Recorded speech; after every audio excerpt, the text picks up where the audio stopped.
bisita.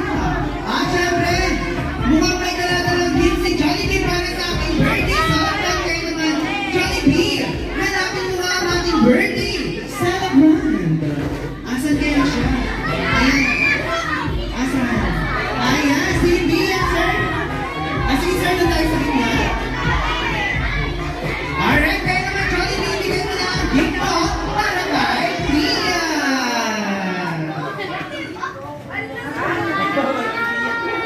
Ayan. Okay, sige sir, dito na kayo sa harap ng game kasama si best friend Jollibee. Si ate mo na doon natin.